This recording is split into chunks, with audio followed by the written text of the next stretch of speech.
Good morning. आज हम वैद्युत आवेश एवं क्षेत्र, electric charge and field NCERT chapter number 1 के वीडियो 22 लेकर के मिल रहे हैं। वीडियो 22 लेकर के हम लोग मिल रहे हैं।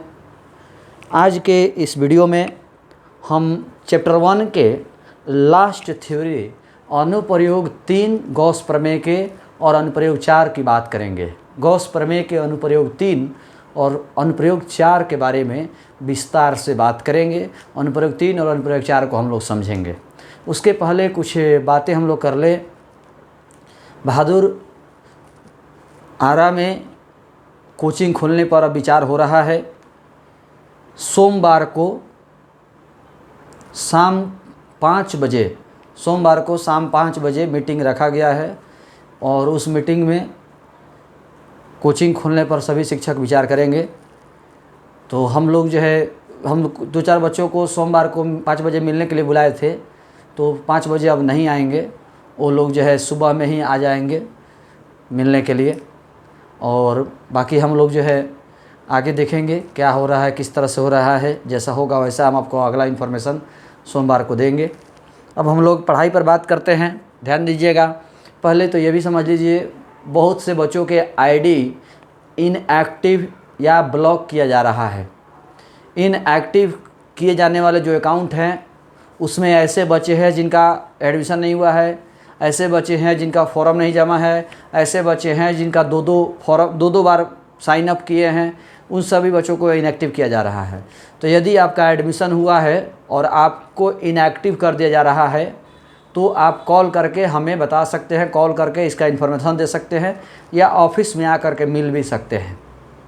ऑफिस में आकर के आप हमसे मिल सकते हैं। तो चलिए हम लोग अब थ्योरी को आगे बढ़ाते हैं। गॉस प्रमेय के अनुप्रयोग 3 है। आवेश के समतल चादर के कारण किसी बिंदु पर विद्युत तीव्रता का समीकरण प्राप्त करें। आवेश के समतल चादर के कारण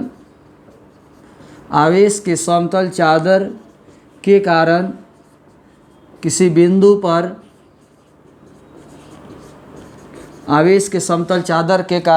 बिंदु पर विद्युत तीव्रता का समीकरण प्राप्त करें। आवेश के समतल चादर के कारण विद्युत तीव्रता का समीकरण प्राप्त करें, समीकरण ज्ञात करें। चलिए हम लोग पहले एक आवेश का समतल चादर बनाते हैं, आवेश के चादर बनाते हैं और उसके बाद हम आगे बात करेंगे।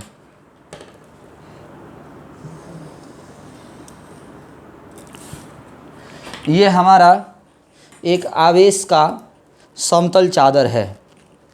ये हमारा आवेश का समतल चादर है।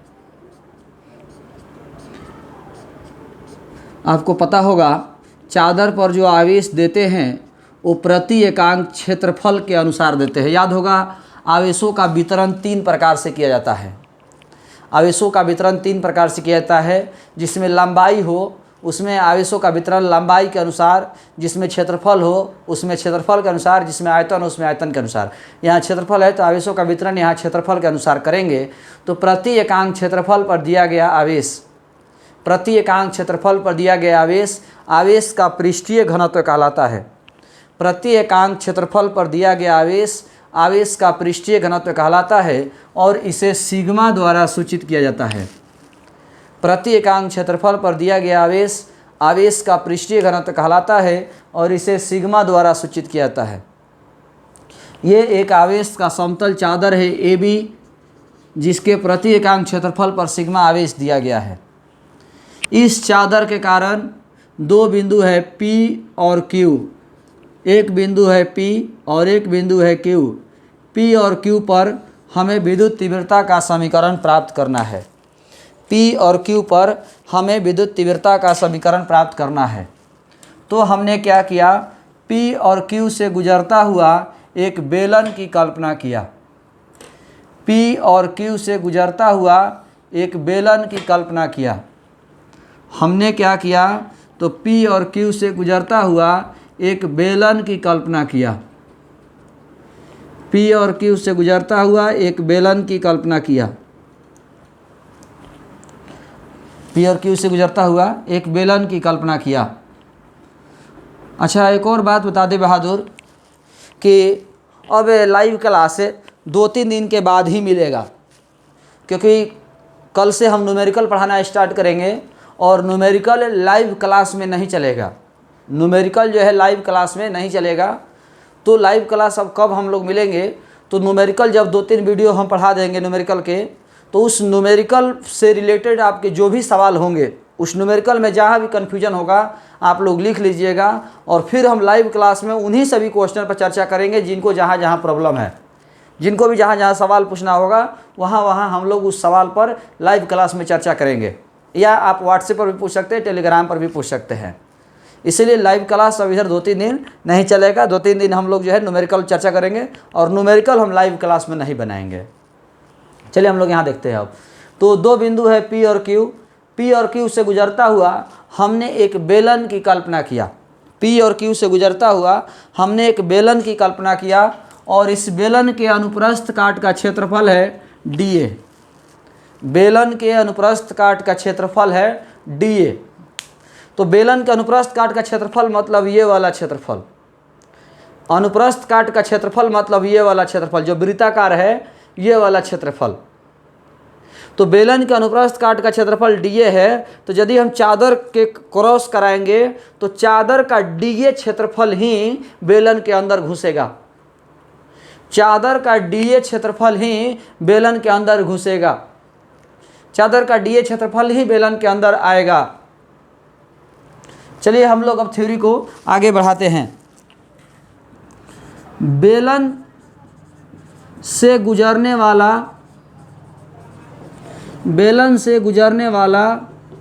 कुल विद्युतीय flux,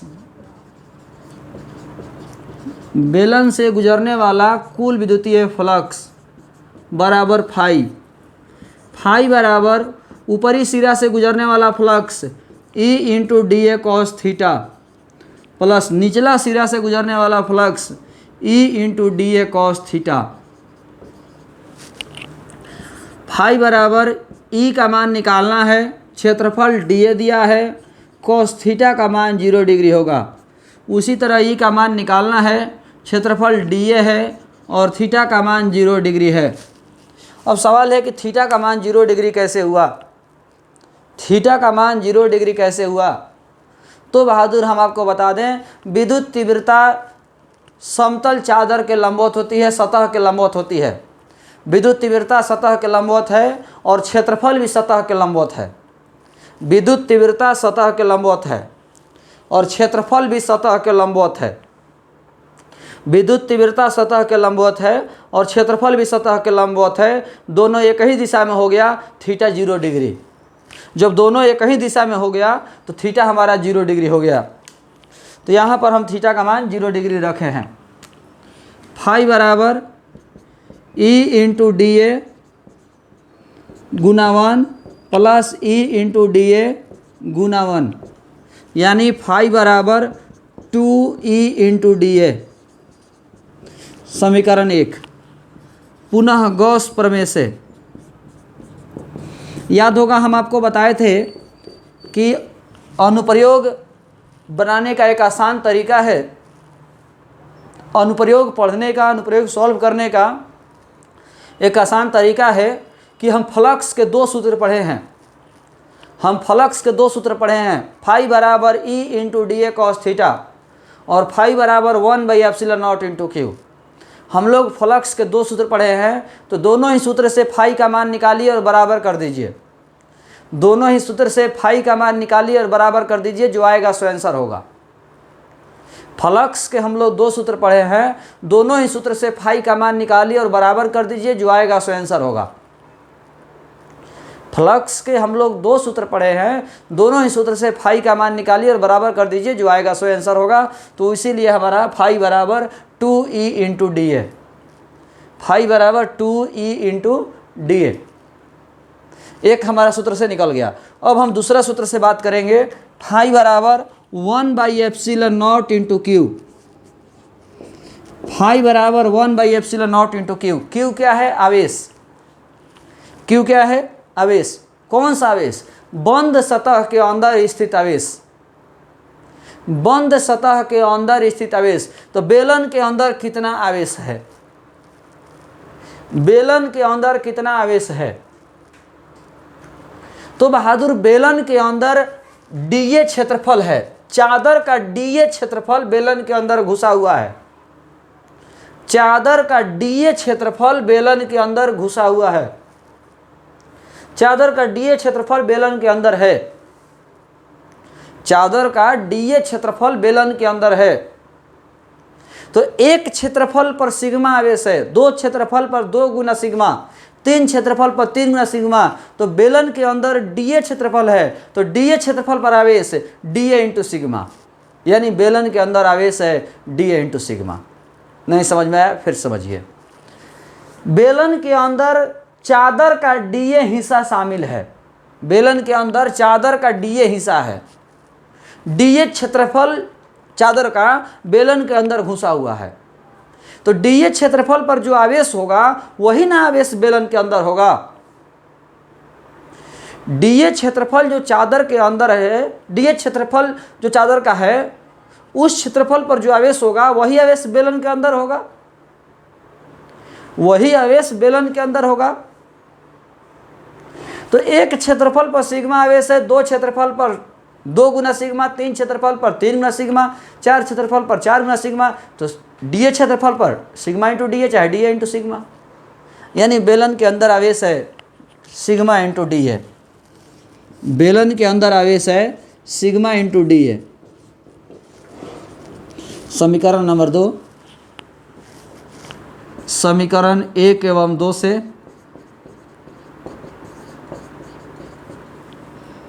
to E into D A बराबर 1/ε0 sigma into D A. D A से डी ए कटेगा तो ई बराबर 1/2 सिग्मा बाई ε0। ई बराबर 1/2 सिग्मा बाई ε0। यही हमारा गॉस प्रमेय के अनुप्रयोग 3 का समीकरण है। आवेश के समतल चादर के कारण किसी बिंदु पर विद्युत तीव्रता। आवेश के समतल चादर के कारण किसी बिंदु पर विद्युत तीव्रता का समीकरण है E बराबर 1/2 सिग्मा बाई ε0। E बराबर 1/2 सिग्मा बाई ε0 का सूत्र हुआ। आवेश के समतल चादर के कारण किसी बिंदु पर विद्युत तीव्रता का सूत्र हो गया E बराबर 1/2 सिग्मा बाई ε0। इस तरह हमारा गॉस प्रमेय के अनुप्रयोग 3 समाप्त हुआ। इसमें एक सवाल हम आपके सामने रख रहे हैं कि ये वाला फ्लक्स ऊपरी सिरा से गुजरने वाला फ्लक्स है और ये वाला फ्लक्स निचला सिरा से गुजरने वाला फ्लक्स है। दोनों जब विपरीत दिशा में है तो यहाँ माइनस होना चाहिए था। ये वाला ऊपरी सिरा से गुजरने वाला फ्लक्स है और ये वाला निचला सिरा से गुजरने वाला फ्लक्स है। जब दोनों विपरीत दिशा में है तो यहाँ माइनस होना चाहिए था, प्लस हुआ है। तो इसका जवाब बहादुर हम दे दें कि बहादुर जब 2 सदिश विपरीत दिशा में हो तो माइनस होता है। जब 2 सदिश विपरीत दिशा में हो तो माइनस होता है। और यह विद्युत फ्लक्स है। अब विद्युत फ्लक्स एक अदिश राशि है। 2 सदिश विपरीत दिशा में हो तो माइनस होता है और यह विद्युत फ्लक्स है। अब विद्युत फ्लक्स एक अदिश राशि है, इसीलिए प्लस हुआ है। विद्युत फ्लक्स एक अदिश राशि है और इसीलिए यहाँ पर प्लस हुआ है। हम आशा करते हैं आपको समझ में आ गया होगा। यदि इससे रिलेटेड कोई सवाल होगा तो आप ज़रूर पूछिएगा। अब हम गॉस प्रमेय के अनुप्रयोग 4 की बात करेंगे। गॉस प्रमेय के अनुप्रयोग 4 की बात करेंगे, ध्यान दीजिएगा। अभी हम अनुप्रयोग 4 की बात कर रहे हैं, ध्यान दीजिएगा। अनुप्रयोग 4 कहता है किसी आवेशित चालक पदार्थ के कारण किसी बिंदु पर विद्युत तीव्रता का समीकरण प्राप्त करें। किसी आवेशित चालक पदार्थ के कारण किसी बिंदु पर विद्युत तीव्रता का समीकरण प्राप्त करें। किसी आवेशित चालक पदार्थ के कारण किसी बिंदु पर विद्युत तीव्रता का समीकरण प्राप्त करें। किसी आवेशित चालक पदार्थ के कारण किसी बिंदु पर विद्युत तीव्रता का समीकरण प्राप्त करें। ये हमारा एक XY चालक पदार्थ है। XY एक चालक पदार्थ है और इसके प्रति एकांक क्षेत्रफल पर सिग्मा आवेश दिया गया है। प्रति एकांक क्षेत्रफल पर सिग्मा आवेश दिया गया है। ये कोई एक चालक पदार्थ है जिसके प्रति एकांक क्षेत्रफल पर सिग्मा आवेश दिया गया है। प्रति एकांक क्षेत्रफल पर सिग्मा आवेश दिया गया है। ये कोई XY चालक पदार्थ है जिसके प्रति एकांक क्षेत्रफल पर सिग्मा आवेश दिया गया है। बाहर और भीतर दो बिंदु लिए हैं P और Q। बाहर और भीतर दो बिंदु लिए हैं P और Q, जहाँ पर हमें विद्युत तीव्रता निकालना है। बाहर और भीतर दो बिंदु लिए हैं P और Q, जहाँ पर हमें विद्युत तीव्रता निकालना है। तो बिंदु P और Q से गुजरता हुआ हमने एक बेलन की कल्पना किया। बिंदु P और Q से गुजरता हुआ हमने एक बेलन की कल्पना किया। बिंदु P और Q से गुजरता हुआ एक बेलन की कल्पना किया जिसके अनुप्रस्थ काट का क्षेत्रफल dA है। बिंदु P और Q से गुजरता हुआ एक बेलन की कल्पना किया जिसका अनुप्रस्थ काट का क्षेत्रफल dA है। बिंदु P और Q से गुजरता हुआ एक बेलन की कल्पना किया जिसका अनुप्रस्थ काट का क्षेत्रफल dA है। यानी चालक पदार्थ का dA क्षेत्रफल ही बेलन के अंदर है। चालक पदार्थ का dA क्षेत्रफल ही बेलन के अंदर है। चलिए देखते हैं। बेलन के दोनों सिरों से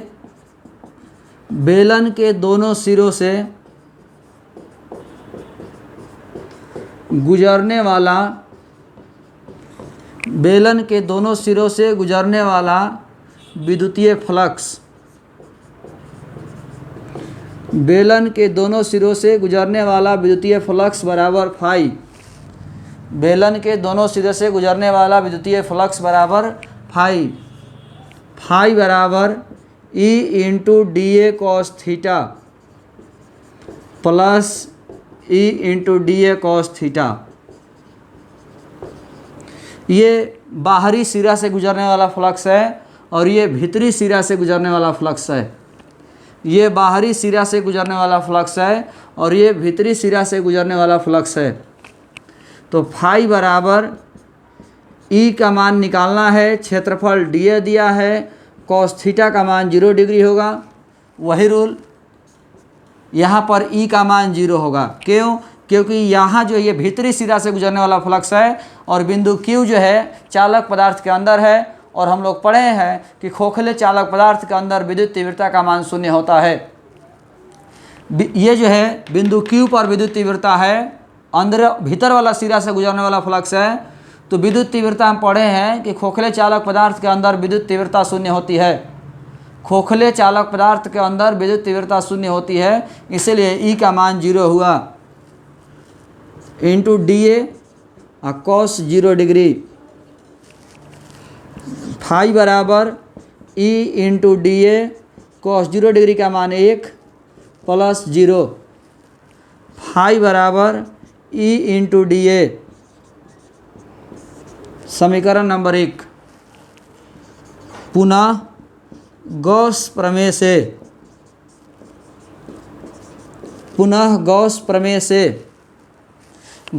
से आगे बढ़े हैं तो फाई बराबर 1/ε0 इंटू Q।